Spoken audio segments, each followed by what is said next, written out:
Hare Krishna. Bhagavad Gita chapter 2 text 30. Dehi nityam avadhyo ayam dehe sarvasya bharata tasmat sarvani bhutani natum shochitum arhasi. O descendant of Bharat, further Krishna is saying to Arjuna, O descendant of Bharat, he who dwells in the body can never be slain. Therefore, you need not grieve for any living being. The Lord now concludes the chapter of instruction on the immutable spirit soul. In describing the immortal soul in various ways, Lord Krishna establishes that the soul is immortal and the body is temporary. Therefore, Arjuna, as a Kshatriya, should not abandon his duty out of fear that his grandfather and teacher Bhishma and Drona will die in the battle. On the authority of Sri Krishna, one has to believe that there is a soul different from the material body, and not that there is no such thing as soul, or that living symptom develop at a certain stage of material maturity resulting from the interaction of chemicals. So these are some conclusion in our last discussion. Krishna is concluding here that first thing is soul is immortal, and then soul, body is mortal. Body will definitely be perished, but soul is immortal. So Arjuna should not lament, and based on bodily concept, Arjuna should not go away from his duty of fighting because he is a Kshatriya. Then when material body is different than the soul, so that there is no such thing as soul. So people should not conclude like this, that soul doesn't exist. Okay, that's the point here. And body will remain always this. These kind of conclusions are false. Okay. So everybody should believe that there is a soul, and that is eternal. Body is not eternal. And further, one more thing which Prabhupada brought our attention is that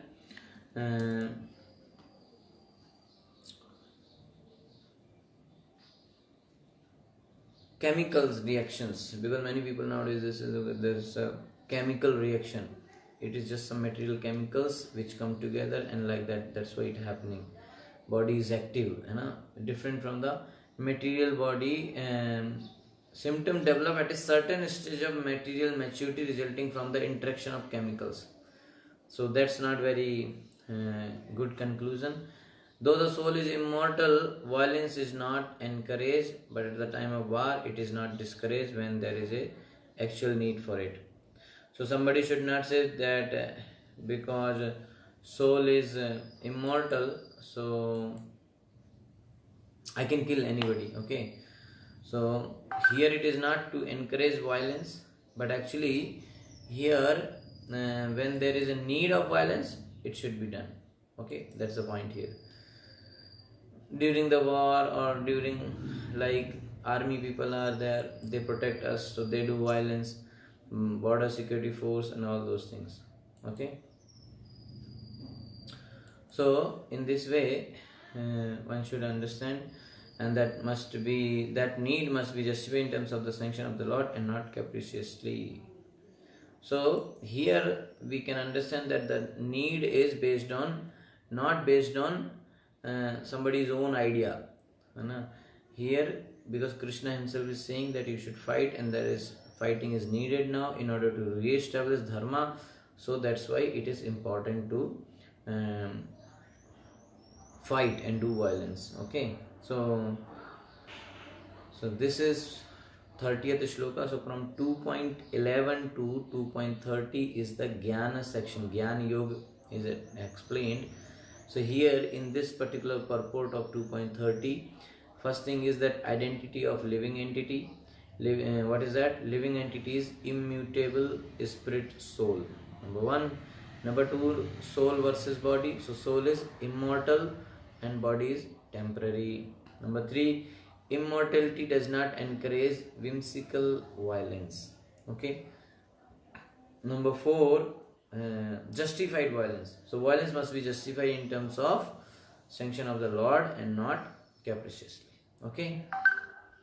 So what is the action point, practical point for Arjuna? That as a Kshatriya he should not abandon his prescribed duties out of fear that his grandfather and teacher will die in the battle. So he should fight.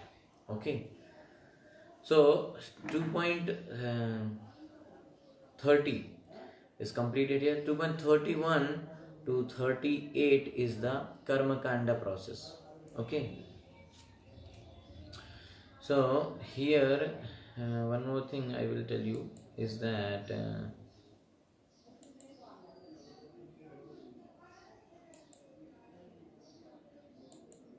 okay.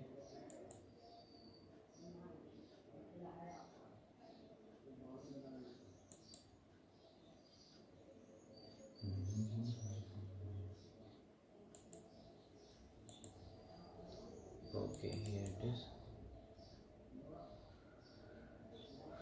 Okay, so I'll share the screen to you so that you can see that.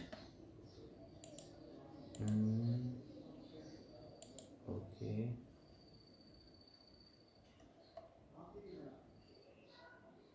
Okay. So I think you will be able to see the screen now. Yes. Okay. So here you see these are the 5 arguments given by Arjuna. So Lord Krishna is refuting one by one all the arguments. So that is the point here, where what argument is being justified or refuted. So first argument was compassion. So that is 2.11 to 2.30. Krishna spoke and cleared his doubt about compassion. Now 2.31 and 32 he will speak about loss of enjoyment, because Arjuna said that there won't be anyone to enjoy and those things. So now Krishna will refute that argument, second argument given by Arjuna. Okay, so like that we will go further. Okay, so first argument we have already discussed. Okay, anybody want this explanation, they can contact. I will share you this document. Okay, so now coming to the 2.31. स्वधर्मम् अपि चावेक्ष न विकम्पितुम् अर्हसि धर्म्याति युद्धात् श्रेयो अन्यत् क्षत्रियस्य न विद्यते. Considering your specific duty as a Kshatriya, you should know that there is no better engagement for you than fighting on religious principles, and so there is no need for hesitation. So because you are Kshatriya, you should not hesitate and you should fight. Out of the 4 orders of social administration, the second order for the matter of good administration is called Kshatriya. Brahman, Kshatriya, Vaishya, Shudra. Second one is Kshatriya. Okay, so Kshat means hurt. One who gives protection from harm is called Kshatriya. Trayate, to give protection. So the Kshatriya means one who protects. So the Kshatriyas are trained for killing in the forest. A Kshatriya would go into the forest and challenge a tiger face to face and fight. Okay, and fight with the tiger with his sword. When the tiger was killed, it would be offered the royal order of cremation. This system has been followed even up to the present day by the Kshatriya kings of Jaipur state. The Kshatriyas are specially trained for challenging and killing because religious violence is sometimes a necessary factor. Okay, sometimes it is required. Therefore, Kshatriyas are never meant for accepting directly the order of sannyas or renunciation. Non-violence in politics may be diplomacy, but it is never a factor or principle. Okay. Non-violence in politics may be a diplomacy, but it is never a factor or principle. In the religious law book, it is stated, Adveshu mito anyonyam jigham santo mahikshitaha yuddhamana param shaktya swargam yanti aparan mukha yajyeshu pashavo brahman hanyante satatam dvijai संस्कृताः किल मंत्रैश्च तेपि स्वर्गम अवाप्नुवन्. In the battlefield, a king or kshatriya, while fighting another king envious of him, is eligible for achieving the heavenly planets after death. As the Brahmanas also attain the heavenly planets by sacrificing animals in the sacrificial fire. Therefore, killing on the battlefield on religious principles and killing animals in the sacrificial fire are not at all considered to be acts of violence, because everyone is benefited by the religious principles involved. The animal sacrifice gets a human life immediately without undergoing the gradual evolutionary process from one form to another, and the Kshatriyas killed on the battlefield also attain the heavenly planets, as do the Brahmanas who attain them by offering sacrifice. Okay, so it is important that the animal which is sacrificed must get the human form immediately. So for him this is the benefit, because otherwise that animal has to go all the 84 lakh of species that cycle, and then only can come to human form. So if he is sacrificed in the yajna, then he immediately gets human form. If he does not get human form, then all the people involved in yajnas are considered murderers, and they have to atone for murder. Okay, they'll get that sin of killing animal. Okay. Okay.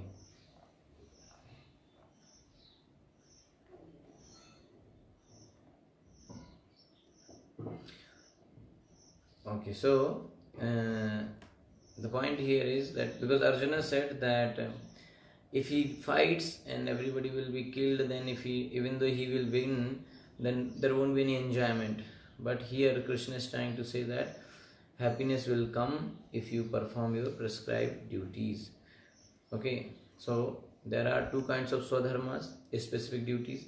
As long as one is not liberated, one has to perform the duties of his particular body in accordance with religious principles in order to achieve liberation. When one is liberated, one swadharma, a specific duty, becomes spiritual and is not in the material body concept. Okay, so two type of dharmas. So as long as one is not liberated, one has to perform the duties of his particular body in accordance with the religious principles in order to achieve liberation. So like somebody is in Vaishya body, somebody is in Kshatriya body, so they should perform their prescribed duties according to their religious position. Okay, so in order if they do that, they will progress towards liberation properly. But if person is already liberated, then his swadharma, his specific duty, becomes spiritual, because he is now beyond the material nature. So his duty becomes service to Krishna. Okay, spiritual duties. In the bodily conception of life, there are specific duties for the Brahmanas and Kshatriyas respectively, and such duties are unavoidable. So anyway, one is doing Brahmanas duty, Kshatriya's duty, so they are anyway bodily concept. But still these duties are unavoidable. Swadharma is ordained by the Lord, and this will be clarified in the 4th chapter. On the bodily plane, Swadharma is called Varnashram Dharma, or man's stepping stone for spiritual understanding. Actually, Varnashrama is not everything. Varnashrama is one step towards Krishna Bhakti. Okay, so Varnashrama, the point in Varnashrama is that everybody, as per their nature and qualities, as per their gunas and their prakritis, they should perform those activities. Okay, because and if they do that, they will progress into the next level. Like if Vaishya, if he is performing his duties as per Varnashram properly, then he goes, he is elevated to Kshatriya or Brahmana, like that. Okay, so in Varnashrama, everybody should perform their own duties, prescribed duties, as per their activity, as per their gunas and prakritis, nature. Okay, and when they do that, so what happens in that way, everybody is happy, everybody is doing, and everybody is helping each other. So like for a Kshatriya, his duty is to protect and fight and all those things. So if he does that, he will upgrade himself. Human civilization begins from the stage of Varnashram Dharma or specific duties in terms of the specific modes of nature of the body obtained. Discharging one's specific duty in any field of action in accordance with the orders of higher authorities serves to elevate one to a higher status of life. So this Varnashrama topic has been discussed many times. But the point is here that Brahman, Kshatriya, Vaisya, Sudra, they have their duties, so they should perform. If we don't understand, like in present days, there is no such Varnashrama installed, so we don't know what is our Varna and we don't know what is our duties. So what to do? So best thing is we should go and approach a spiritual master and beg him that please tell me what is my prescribed duties. So he will tell, see, for as per your nature, you should do these activities, because spiritual personalities can understand what nature we are in. Okay, so that's the point. Okay, 32 Yadrach. Okay, still 1 second. Okay, we can do Yadrachachopapannam Swargadwaram Apavratam Sukhina Kshatriya Partha Lavante Yuddham Idrisham. O Parth, happy are the Kshatriyas to whom such fighting opportunities come unsought, opening for them the doors of the heavenly planets. Because you are the fortunate Kshatriya, you got such an opportunity to fight, so you can, it's good for you. As supreme teacher of the world, Lord Krishna condemns the attitude of Arjuna, who said, I do not find any good in this fighting. It will cause perpetual habitation in hell. Such statements by Arjuna were due to ignorance only. He wanted to become non-violent in the discharge of his specific duty. For a Kshatriya, to be on the battlefield and to become non-violent is the philosophy of fools. In the Parashar Smriti or religious quotes made by Parashar, the great sage and the father of Vyasdev, it is stated, Kshatriyo hi praja rakshan shastra pani parandayan nirijitya parashainyadi chitim dharmena palayet. The Kshatriya's duty is to protect the citizens from all kinds of difficulties, and for that reason he has to apply violence in suitable cases for law and order. Therefore he has to conquer the soldiers of inimical kings, and thus with religious principle he should rule over the world. So this kind of thing is important for a Kshatriya. If you see Prithu Maharaj chapter, there also Prithu Maharaj was making all the possible arrangement for citizens. So Raja, king or Kshatriya's duty is to protect the citizens from all kind of difficulties. So when they will protect, definitely there will be some violence. So that kind of violence is allowed, and then they should rule the world, but based on the religious principle. So considering all aspects, Arjuna had no reason to refrain from fighting. If he should conquer his enemies, he would enjoy the kingdom, and if he should die in the battle, he would be elevated to the heavenly planets, whose doors were wide open to him. Fighting would be for his benefit in either case. So Arjuna said that if I fight, I won't get anything in the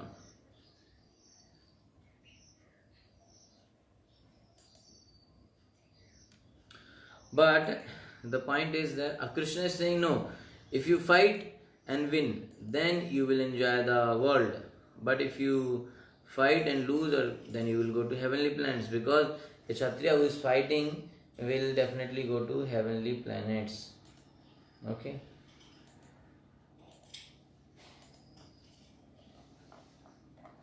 So in this way, the second argument, loss of enjoyment, is explained, is refuted by Krishna in 2.31 and 2.32. Okay. So now 2.33 we will do tomorrow. Okay. Okay. Hare Krishna. Thank you so much. Shri Prabhupada ki jai. So if you have any question, you can ask.